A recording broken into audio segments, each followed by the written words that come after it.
Welcome to Lined Musings. This week I am doing 8 pen questions, and this was started by Simone from C. Monet, and she's brought together a whole bunch of people from this community and has set out 8 questions for us to answer.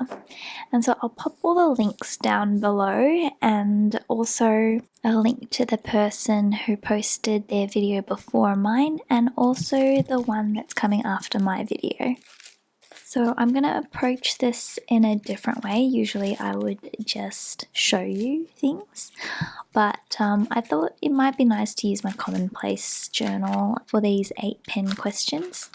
And I'll just kind of illustrate or stamp or swatch as I go along. And I really haven't planned this. I am just going with the flow and we'll see where we land. So the first question is, when and how did your fountain pen journey begin? So I remember what happened was I was talking to a colleague about how much I love stationery, but it's on my low buy list, but I felt like I deserved to get myself a really nice pen. So that's what I was going to do that afternoon after work. And I had my sights set on a Lamy, just a ballpoint pen, not even gel pen. And so after work I went to Milligram and I just browsed and had a look at that Lamy, but it really didn't do anything for me. It wasn't anything special.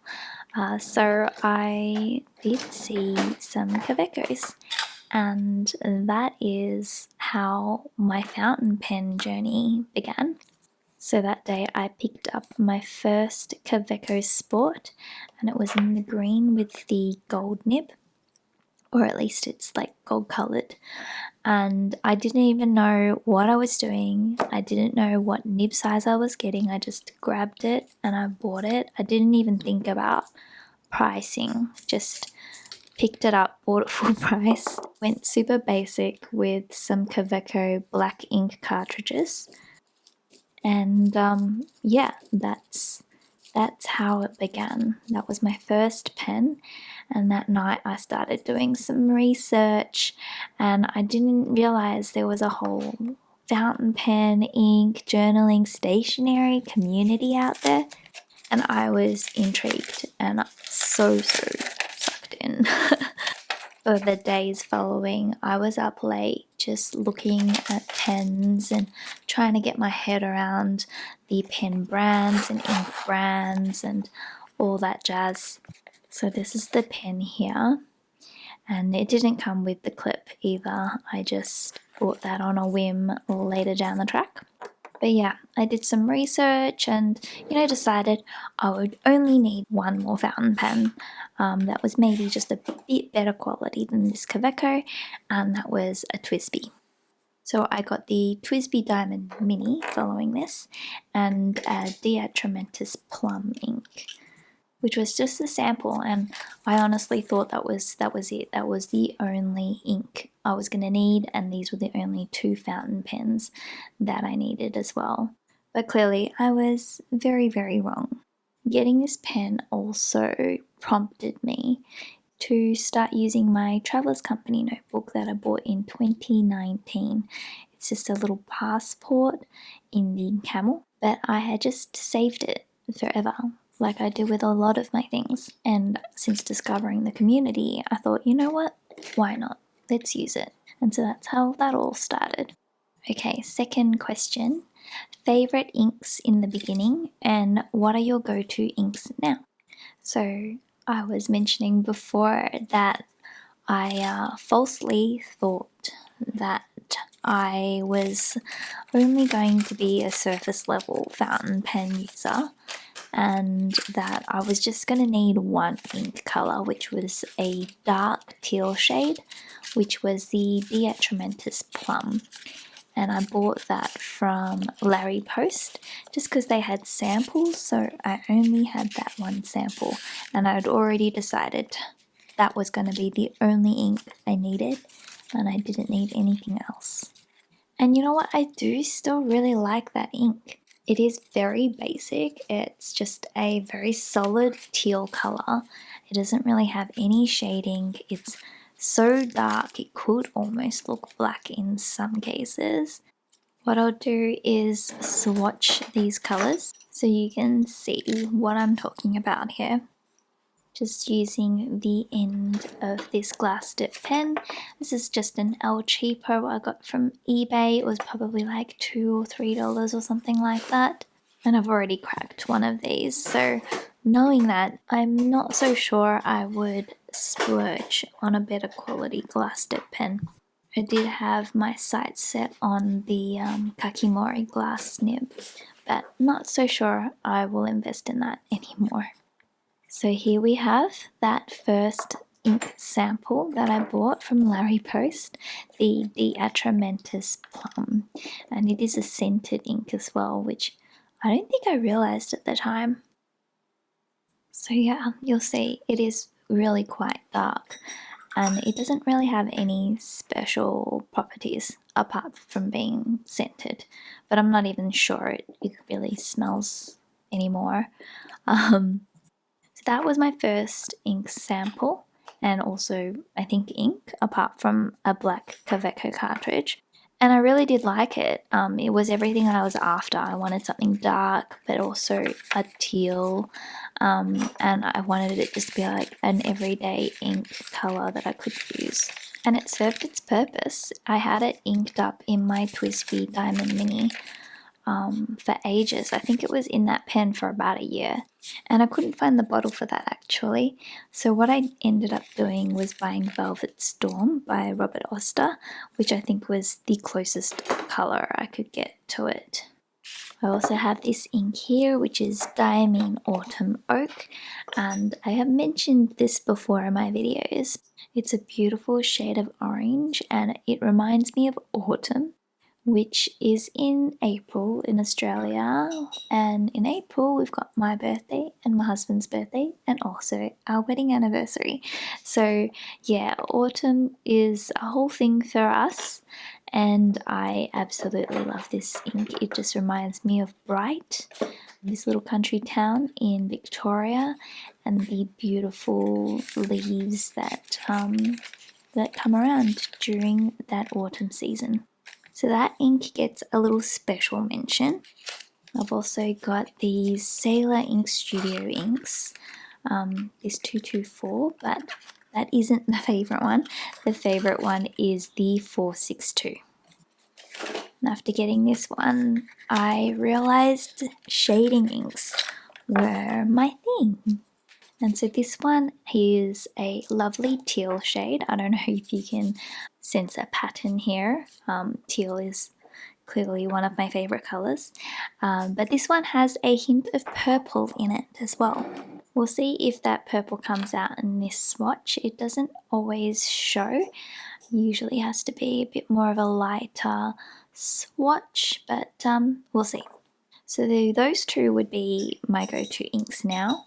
Autumn Oak and Sailor Ink Studio 462.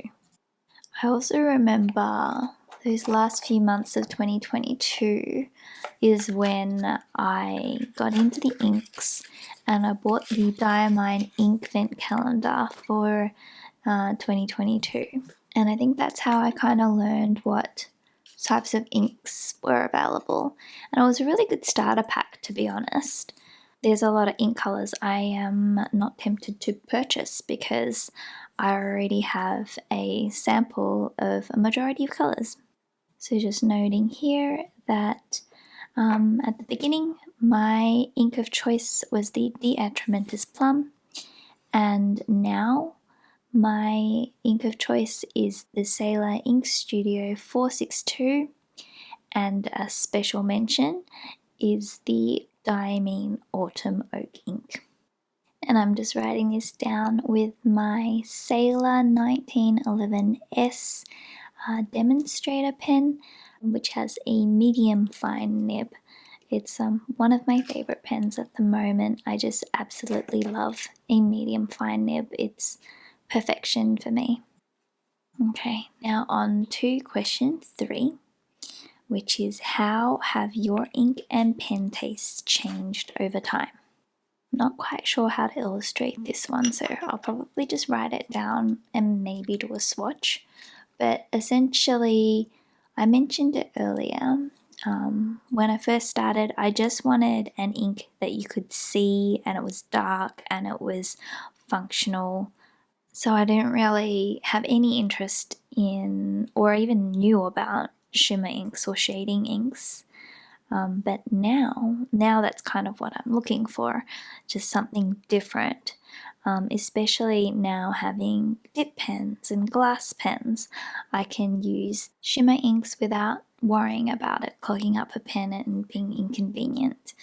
I also didn't really used to journal, and so I didn't really have a reason to purchase any fun inks because everything up until that point was just all about function. But nowadays I am journaling and collaging and just experimenting with my creativity just as a little outlet. One of the first pens I bought also was a Sailor Procure Slim. It was the Grateful Crane, which is kind of light blue, almost a periwinkle purple, but definitely leaning more blue. And I purchased that thinking I would really want to collect a whole bunch of pastel colored fountain pens, but that's not how it all worked out. I ended up leaning more greens and neutrals. I'll show you those in a moment when one of the questions comes up and you can see all the pens that I currently have in my collection. What I'm doing here is just swatching with a paintbrush. This one is Ferris Wheel Press Moss Park Green, I think it is.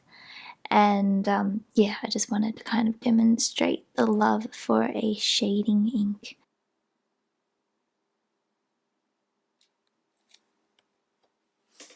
This little ink sample tube holder is a piece I made in one of my pottery classes as well.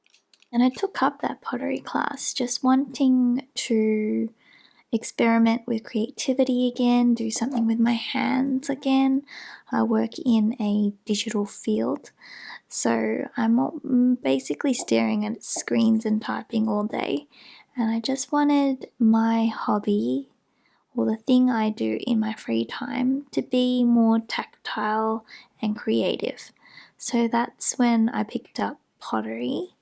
And a few months after finishing up my second set of classes, I discovered journaling. And so that is now my creative outlet. Okay, on to question 4. Are there inks and pens you have yet to try but would like to?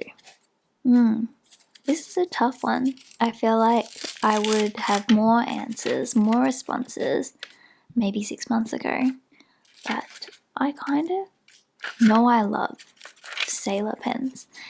But if I had to pick a pen that I would like to try, or at least would like to have in my collection, it would be the Pelikan M600. But this kind of just changes as I obsess over and or purchase pens. So if you asked me like 2 months ago, I probably would have said the Sailor Procure Slim Nagasawa pen in the Hamori B colorway with the gold nib. And if you asked me before then, it would have been the Platinum 3776 in the Calico colorway. But I end up just kind of buying the pens that I am obsessing over just so that I can stop obsessing over it. And this is a very expensive hobby. You wouldn't think it, collecting pens and inks. From an outsider's perspective, they probably don't even realize how much money we're spending on these items. It's kind of why I started my Happy Mail Studios sticker shop. so that any profit that I made from there I could put back into my hobby. And then I wouldn't feel so bad about spending all this money on pens and inks and stationery. But I digress. Back to the question at hand. So the pen that I would like to try is the Pelikan M600. And in terms of inks, I've always really wanted to try the Pilot Iroshizuku Inoho, and that is one of the discontinued inks. But one of the inks that is very similar, at least from the swatches that I see online, is Fairy Swill Press Goose Poupon? Yeah, I think that's what it's called. So I'd really like to try those inks. I think it might be similar to one of the Diamine 2022 inks that I have as well, but I think that will look really lovely inked up in my Sailor Manu Nuts pen. I'll just mention here also, these stamps that I'm using are by Everyday Explorers Co. And they've got such a good selection for fountain pen and ink lovers.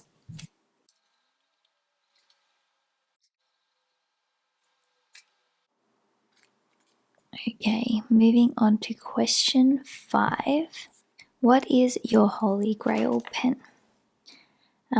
That's a tough one because I feel like that changes over time. But at the moment, I think I can confidently say, the Sailor Progi Slim Nagasawa Hamori B pen. And why I think I can call this my Holy Grail pen for now is that it has honestly stopped me from purchasing any other pens ever since I purchased it, which was a few months ago. Usually I obsess over a pen, spend many nights just researching it and staring at it and watching YouTube videos on it, and then I purchase it. And then it's added into my collection and I start using that for a while, and then maybe like a month later I obsess over another pen and it turns into a vicious cycle. But with this Sailor Nagasawa pen, I haven't really been too tempted. Even that new Platinum 3776 pen that came out, the chai latte one, I think it's got the little heart in the cap. Even that one, I really like it, but I also don't feel like I need to have it.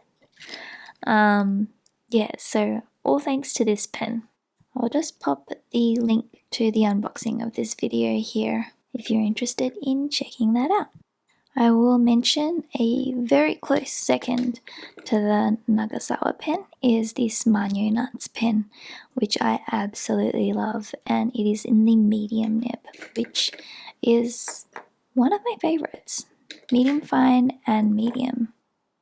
Okay. Now question 6, which is how many pens do you currently own?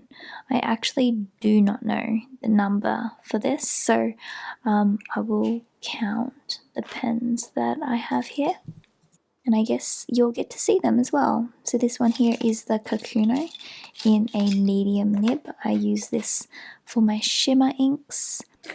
Okay, just rearranging my pens here so I can bring them all out so you can see. These are the ones that are sitting on my desk in a pen tray. That's 5 of them. Then we've got this Kakuno pen, so that's 6. And in this Galen Leather 10 pen case, I've got my steel nibs, so we've got 5 on this side and 3 over here. Just pop my Kaveco pen back in here where he belongs. So all up, that's 10 in this case and 5 in the pen tray. And I've got another Galen Leather pouch here, and that has 2 Platinum 3776 pens. So there's the Laurel Green and the Koi pen. Over here I have this Conklin pen. It's a really cute one, but not the best quality. I honestly don't think I'll ever ink it again. It's just here for display purposes, especially when I have all these gold nibs. And if I was to use a small fountain pen, I'd probably go with my Traveller's Company or my Kavecos. Okay, some more steel nibs. So these Jinhao pens and this Moonman pen. I will say I do love the Jinhao pens for shimmer inks because they're so affordable. I'm not bothered if they get clogged. So just counting all those up again, we had the 10 in the Galen leather, the 2, so that's 12, and then 5 in the tray, which makes 17, and the Conklin, so 18, and then 3 more pens, the Jinhaos and the Moonman, so that's 21. I'm sure I've forgotten some pens as well, maybe they're not in this room. If we are including dip pens, that does add a few more. Honestly, at this rate, I've probably forgotten 5 or so. Like, I know there's some pens in the bathroom at the moment that just got washed and are drying. But I've kind of left them there for a while. I can't remember. Let's just stick to 21 for now. And if we are to add dip pens, I've got, at least the ones that I can remember I have, is this Hokoro dip pen and the glass dip pen. I actually do have another one, the Kakimori dip pen with the Sakura holder, and then the brass nib. I just have absolutely no idea where it is at the moment. And I don't think I'm gonna bother trying to find it. So I'm just gonna say add 3. I'll find it eventually.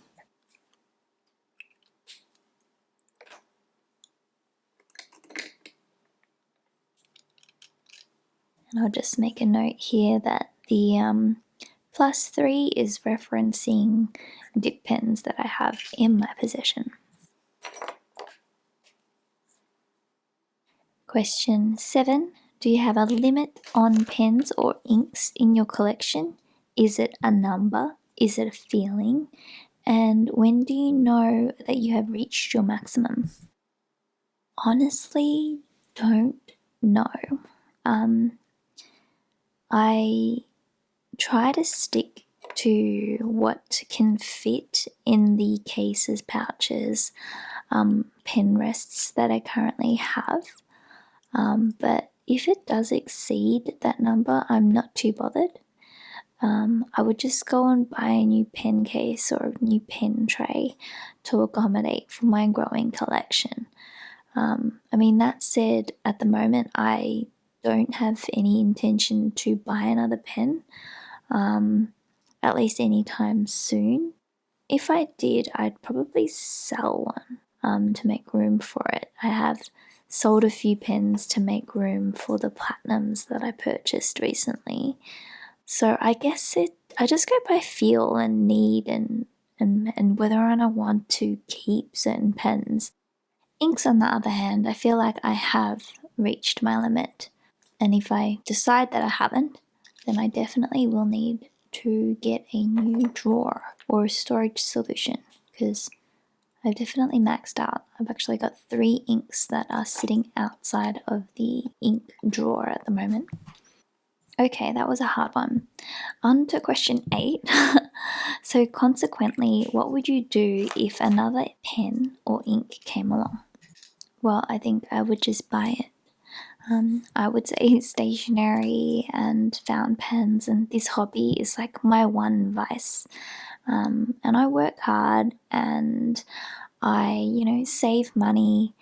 And this is my hobby. This is what brings me joy. And I'm loving being a part of this community. Not that you need to be purchasing new pens or inks to remain in the community, but I would just buy it. This is my thing. So I'm going to give myself some grace and allow for myself to embrace this hobby and this passion. In my eyes, it's not just about the materialistic elements of it. It's about the creativity, it's about the people and the friendships that you develop in this little community and this little niche hobby that we all have.